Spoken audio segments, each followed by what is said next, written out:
Hello and welcome to the virtual gliding competition brought to you by the Royal Air Force Gliding and Soaring Association as part of the Virtual Air Tattoo.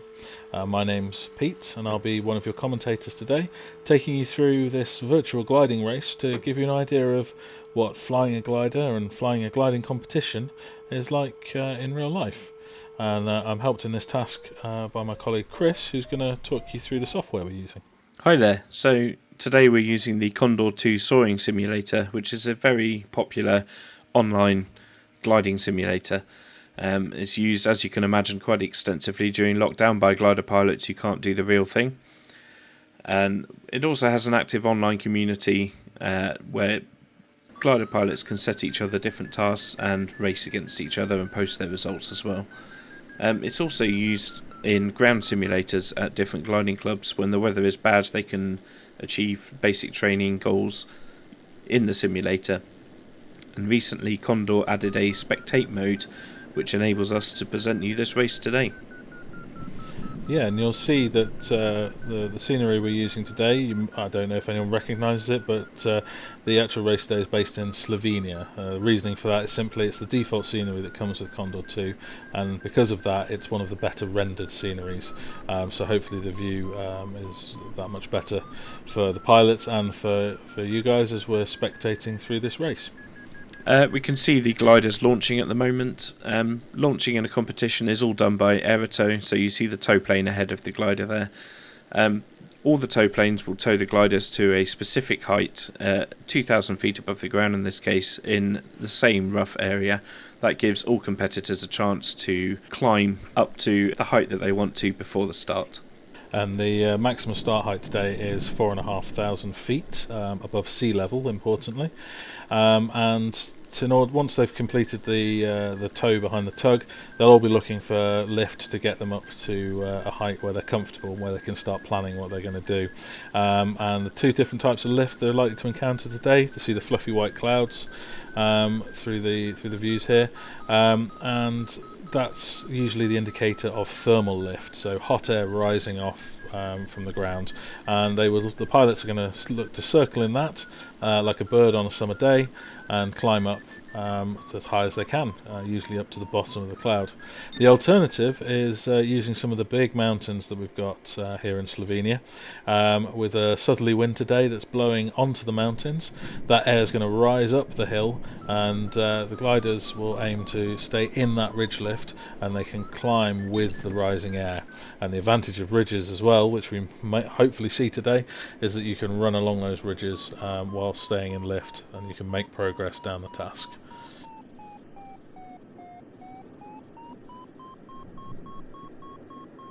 So speaking of the task, Pete is going to take you through the route later on, but the basics are that we have a start line which is about 5 kilometres wide, and as Pete said, it has a maximum height of 4,500 feet.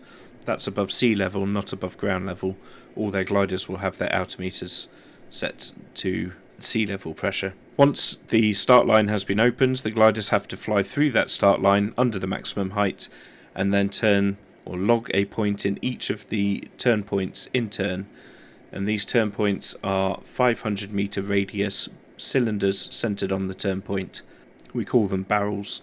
So once they've logged a point in all the turn points in order, they will be making a race back for the finish back at the home airfield, which is also a barrel. Yep, and you'll see them as they do that. They'll be dumping water, so you might see through the flight today aircraft streaming water behind them. It looks like sort of contrails like you might see on an aircraft at height, but this is indicative of the ballast that all the aircraft are carrying today. They're all carrying water ballast in the wings, which allows them to go faster in a straight line. They're way more, have a higher wing loading so they can go faster, but that speed in a straight line comes at the expense of how fast they can climb. A heavier glider will take longer to gain height, so it's a balance and a trade-off, but they're hoping that will give them the extra speed today. And all the gliders you'll see today are 15 meter class gliders, which means they're all roughly of the same performance. You'll see two types, the Ventus 315 and the Diana 2, and so similar performance. It'd be interesting to see the two race against each other. Yeah, and with the similar performance of the two gliders, we have a simple race format today, where first across the line gets the maximum number of points. It's as simple as that. Okay, so this is the task, 121 kilometres. All our competitors are taking off from the Leszki Bled airfield, the top left of your view there. And when the start line opens, they'll be going from the start point here at Podbrezh. It's a 5 kilometre line about that motorway junction there. Heading down past the airport to the town of Mosti here. And then they'll be turning back on themselves and heading towards the high ground. The second turning point, TP2, is the mountain hut at Kryska Gora on top of the ridge there. Then following the high ground, which hopefully should be providing lift, they come down to the small settlement down here of Cernivec, and that's TP3, which turns back towards Ljubljana Airport, and this is the last turning point, and from here it's a run straight back down the valley back towards Leszki Bled and the 600 metre cylinder finish around the airfield there. And that's our task there, 121 kilometres. Okay, so pre the start here we can see lots of gliders moving around, and in this shot you can see a lot of the all of the turn points, in fact, that we're going through, and the start line just down here. And this shot you can see is quite low compared to where the gliders are now, so they're all going to be quite high above the start line. Yes, they're all looking to gain height in order to stay afloat before the start line opens, but once that opens they'll be looking to dive down and get through under that maximum start height. It's crucial to get that early speed on as well, and you can carry that speed. The faster you start into the task, hopefully the faster you can carry on around the rest of it. Okay, so Ian Harrison, IJH, looks like he's running for the start line. Start's about to open any second, and there he goes. Yep, we've got several gliders crossing the line. It looks like Alex in 2C in the background has crossed with a fair bit of speed, and he can now convert that into some extra height to give him a head start. He's climbed very well there, hasn't he? Yeah, that's a very good start. And it looks like we are splitting the pack here. Yep. Oh, and it looks like Ian Webb actually has turned around. It looks like he's missed the start line. He's gone too high and just missed the maximum start height there. Oh, you can see, yeah, where he's dived to try and hit that 4,500 feet. And he's had to turn back. That's going to cost him quite a lot of time. And we've got EEO, of course, at the top there, who is quite a way off the start height at the moment as well. He looks like he's mistimed that. Yeah, mistimed that badly. The start line opens at the same time for everybody, so he's being counted from when everybody else started, so he's only going to be behind now. We can see the first group of people here pushing into the valley, so they're hoping to gain some height on the way via thermal, taking the more direct route. Yeah, and that's going to have to pay off for them if they can find a climb, whereas you can see behind them there, the guys on the ridge, they're going, and in this shot here as well, they're pushing, following the ridge line, staying in the lift, and gaining height, and hopefully converting that to speed as they go. Yeah, making use of the southerly wind we've got on the task today. Here are the two front runners from the ridge group. We've got Will and Alex, who are pushing ahead with a fair bit of speed on the ridge. Yeah, they're pushing really well. Will slightly higher up and slightly closer into the ridge. Alex a bit further down, but realistically they're both probably running a very good air. Heading for the first turn, which is the middle of those three barrels you can see. And now we can see the comparison with the group that pushed out into the valley and will have to take a thermal climb at some point. Interestingly, you can see from the scores there, David Noble in ZFO is actually trading places at the top with JNT, but you just saw him in the shot there. He's actually between these two packs. He's between the Valley pack and the Ridge pack. He is up in front, but he is low.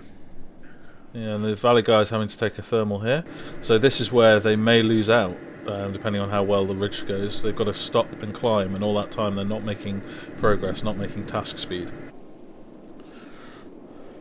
It may pay off though, as it is a more direct route. And here's ZFO, yes, this is David. So he's in the lead technically, but you can see the comparison there. Look how low he is compared to everybody else there.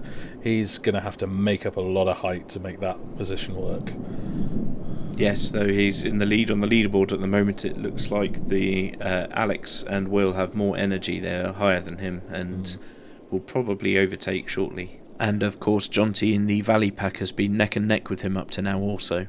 So it's really interesting. It's anybody's race running into this first turn, and we won't really know, I think, until who gets the first turn, really, who's starting to pull out the lead in this race. It's all neck and neck at the minute.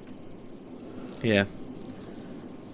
Here we go, another view of that thermal, and there's Ian Harris here, who appears to have taken a bit of a compromise route. He's gone towards the ridge, but not quite enough to make it work for him. So he's low down on the valley floor there, and we'll have to turn back in towards the turn point. Yeah, it's almost the worst of both worlds there. He's not really got the opportunity to climb with that thermal behind him there that the valley guys have, and he's not really close enough to the ridge to make anything of it. So it'll be interesting to see how he makes that work. You can see there the thermal in the background, the spiral of ribbons that we have. And looks like one of the gliders has already left the thermal and pushed on towards the turn point. And the guys from the ridge have done a similar thing. They're also pushing in, so we'll see how that goes. Yeah, you can see Will's there slightly higher, but a little bit further back. So realistically, they're neck and neck here. Will's got a little bit of a height advantage, gives him a little bit more energy running into this turn. But really, it's going to be interesting to see what happens, what sort of line they take back out of this turn as they run in towards it. We have David in ZFO, who is still amongst the closest to the turn point, but is a lot lower, so he's going to have to do some work to be able to get there and back. He's in fact now dropped down behind Will and Alex on the leaderboard. Here's a view of the group who went the more direct route via the thermals, gaining some height there. So they're already higher than the current leaders, which will help them catch up. Yeah, they should, if they can convert that into extra speed. But looking at this is Alex in 2C and now Will in WFA. They've both now turned the first turn, and they're heading back towards the ridge, towards the second turn, which is on the top of the ridge. So the thermal guys are going to have to hope that their height's going to give them a big advantage to try and catch up. I'm not convinced it's going to work. Yeah, it looks like the two leaders here that we've got have plenty of height to get back to the ridge, but we'll see what height they arrive at. Yeah, that's 126. That's Tim Favour in the Ventus there, coming in third into the turn point. Sort of a split between the two heights there as he sneaks in for the turn. He's made the turn and he'll be heading back. Yeah, he seems to have pulled out of the pack. He was also one that took the ridge line, and that appears to have worked for him as well. Yeah, you see the difference between the guys going in. ZFO, David Noble was the original leader. He seems to have gained a little bit of height, but you can see how late he is going into the turn. And the Valley guys here, 737 and WEB, Ian Webb, that little bit further behind. That Valley route's just slightly too slow, I think. Yeah, that early lead has clearly cost him in the amount of height that he's lost and had to regain to make this turn. Definitely. And there you go, ZFO now doing the turn. So Alex from the leaderboard is in first place, Alex and Will, and they are practically neck and neck, running up towards the second turn, I think, now. Although it looks like Alex has extended his lead. He's got nearly 10 kilometres per hour on Will there.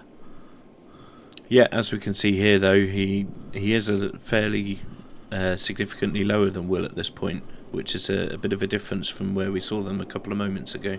So this will be interesting for him running into the second turn point. We know the second turn is high up on the ridge, and Alex has gone for speed there, pushed and traded his height for speed, but he may need some of that height. You can see the turn there in the distance. Yeah, I think he's hoping to gain that height over the ridge, but we'll see how well that tactic plays out for him. A couple of people here also arriving quite low on the ridge. An interesting little line here with John T.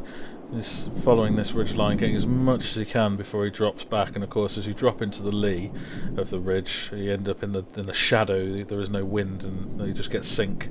Interesting line there as they try and get onto the big ridge. Yep.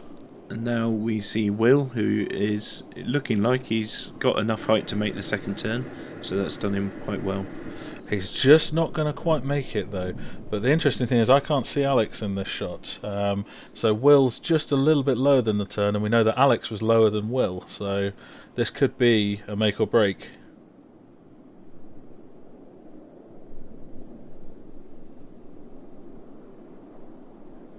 Yeah, Will having to fly past the turn to gain that little bit of extra height and hope to get it on the way back, I think. And there's Alex. There's Alex down there. Yeah, very low.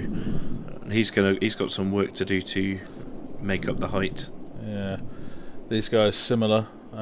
John T there, and he's going to need to climb a little bit, taking slightly different lines there as they follow the lower ridges. But again, it's the same thing. They'll need to climb. There's Will. He's just managed to get inside the turn point barrel to log the point in there. That's Will turn the second turn, and he's taken the lead in this race. Excellent. And there's Alex quite low. Yeah, he's got a lot of work. He's got to slow down and climb now, get as much height as he can, as quickly as he can, but he's going to lose out big time. Tim here also made the turn. Yeah, and you can see the height difference between Tim there and the others down on the ridge. Who are again, they're all going to have to stop and climb just a little bit more to get into there. So Tim's moved up quite well into a good position there.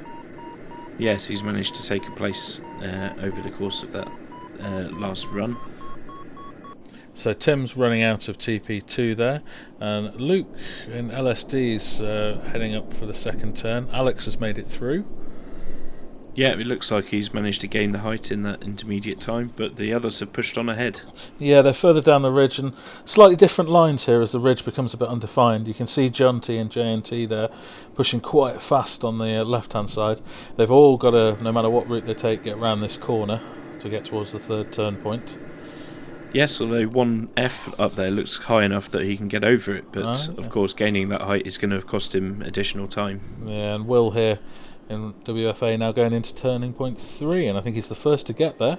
So he's there, but he is low. Yeah, he's not as high as he could be. This ground's not that high around here. So let's see what he can see as he heads back out, and I think he's going to have to climb. Yeah, it looks like he's not heading straight for the next turn point, but back to the ridge to gain some more height, or perhaps the cloud there for a thermal. Yeah, and you can see Tim in 126 there. He's quite a lot higher. He's managed to keep that height, and it looks like he's in a good position. And it looks like we've got two landouts there, Kilo 8 Echo and November. Both look like they got low on the ridge and couldn't make it back to keep going, so they've opted with the safest option, which is landing out in those fields. Shame for them, but at least they're safe and down.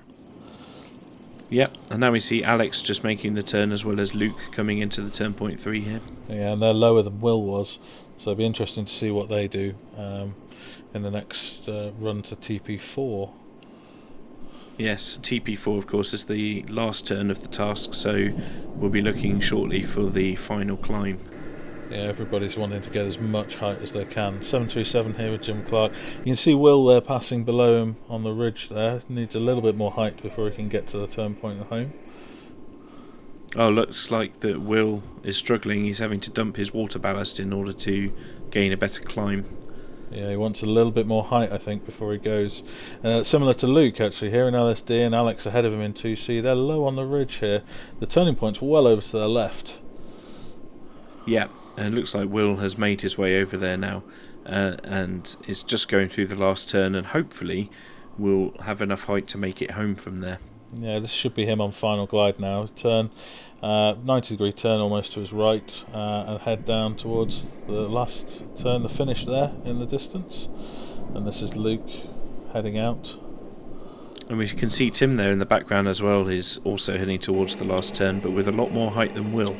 Yeah. Or at least a fair amount more height. Yeah, he should be able to make that work. That should be him fairly solidly in second there.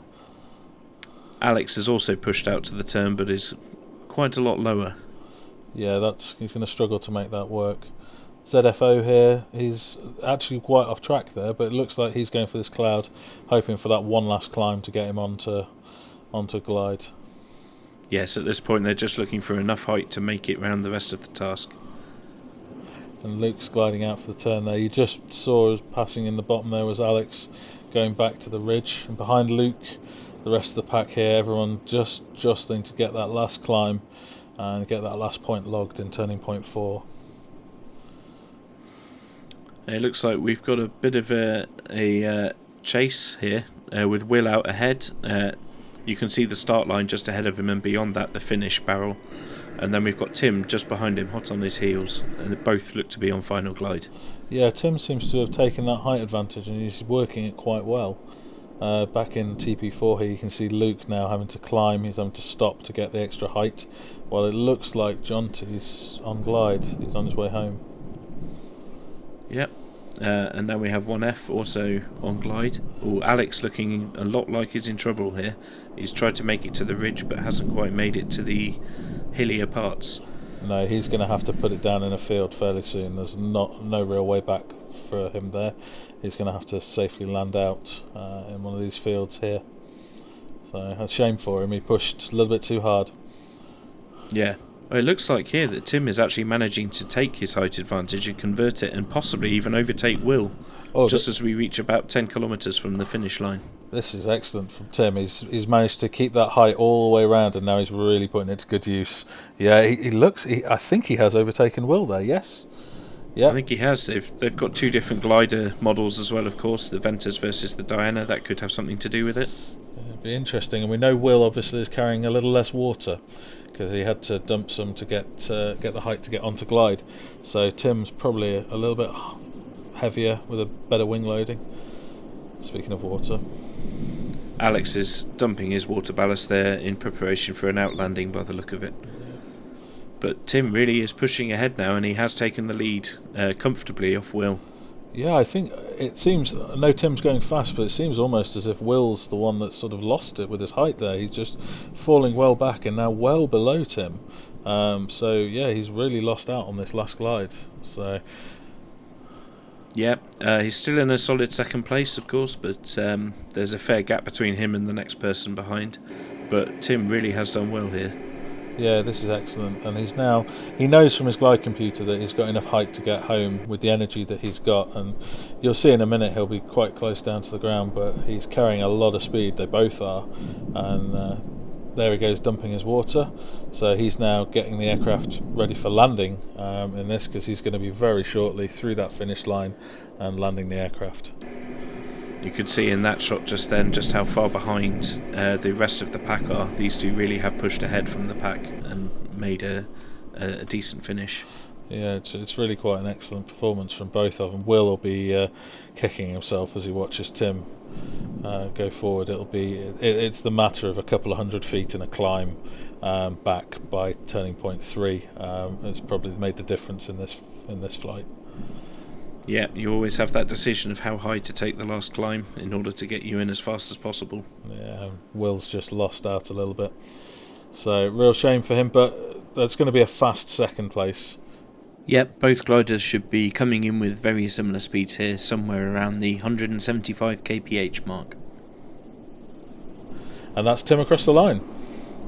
Excellent performance, and just behind him there's Will crossing in second place. Yeah, they're both carrying that energy in, so they now pull up, bleed off that energy and put themselves into a circuit for landing on the main runway. It looks like we have 1F coming in third place. Yeah, he's done quite well. He was high going into TP3. He's obviously made that work. And some of the rest of the pack there. Oh, there's Alex. He's just he has landed out in the field. Okay, he's safe though. That's good.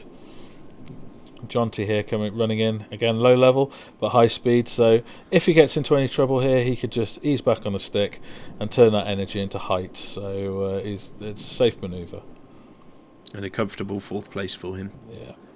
And you can see behind 737 Jim here, LSD is Luke. He's lost quite a few places there, having to climb at TP4 as Jim comes in there for his 5th place. Yeah, Luke has lost those places, but he is still airborne, which Alex, who pushed on, unfortunately it didn't work out for him. So we'll see what happens. Totally, yeah. You've got to be finishing to get the points, especially in the Grand Prix format. Webby looks like he's on final glide there. Yeah. Ian Webb in WEB. And here's Luke finishing. Yeah, Luke's a solid performance. He did well to bring it back, and he just didn't quite have the height to consolidate that further on. He would have been a nice third or fourth if he'd managed that with a bit of extra height. Here comes Ian, just about to cross the line. Lovely shot of the Ventus there with the 4 water dumps. So he's had a good performance from that missed start that he had. He's managed to make up the distance. Yes, I think we've had a few landouts now, so he's done well to finish, as has Luke.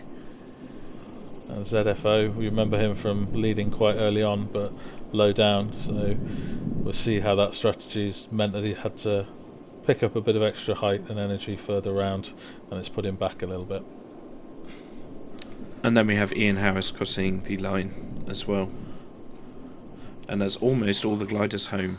Yeah. We've just got one more left, airborne EEO. Yeah, and he's had a bit of a.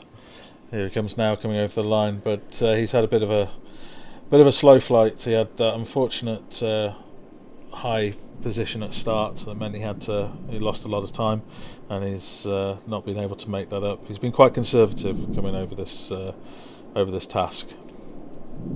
Yes, but he's made it home, and that's what counts. Yeah, and he's in the points, so he will get a point for this. So yeah, the guys that have landed out, they're safe, but as I say, they won't be getting points, unfortunately. And that's it. That's all the gliders accounted for. Everyone's safe. So an excellent day's racing, and you'll see the leaderboard up now. And there's some excellent speeds. It's we should say that for a task, if we were flying the task in the real world of gliding, those speeds, we probably wouldn't be seeing speeds quite as fast as that. A day like today, with the conditions like we had in this virtual setup, we'd be looking at flying much longer tasks. But for this, we're giving you guys all a taste of how gliding and gliding competitions work. We've condensed everything down, so these guys have been racing really hard, and it's been good. Yeah, that's the advantage of a simulated world, of course. Yeah, we get to set the weather conditions. I wish that we could do that in real life. And we've been doing a bit of flying today in thermals and ridge. And at the end of this video, you should be seeing some clips from the Air Force Gliding Soaring Association expedition to Sisteron in France, where they did some flying in the mountains. They go every year, and you see what the real thing looks like. As remember, we only do this in our downtime and times such as now in lockdown when we can't do the real thing. But yeah, so there'll be some details coming up at the end of the video for where you can find your local gliding clubs if you're interested to take part. Condor does play a part in gliding, as we said at the beginning. A lot of gliding clubs now have simulators using Condor, but there's nothing compares to the real thing. So if you check out the website links, see where your nearest club is, and why don't you give it a go.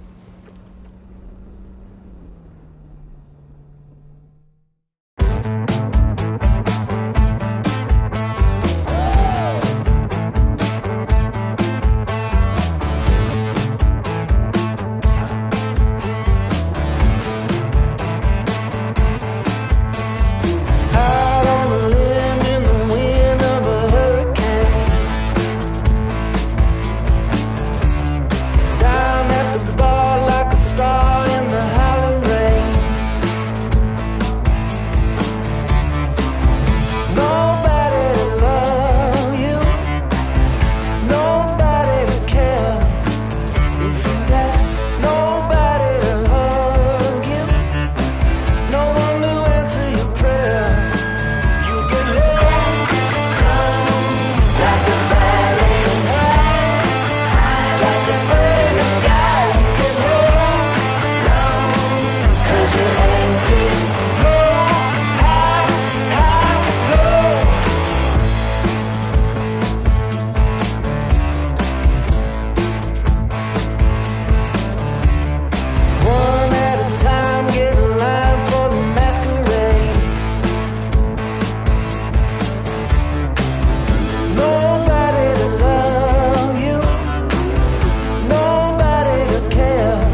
Okay, well, thanks for watching this virtual gliding competition, brought to you by the Royal Air Force Gliding and Soaring Association as part of the virtual air tattoo.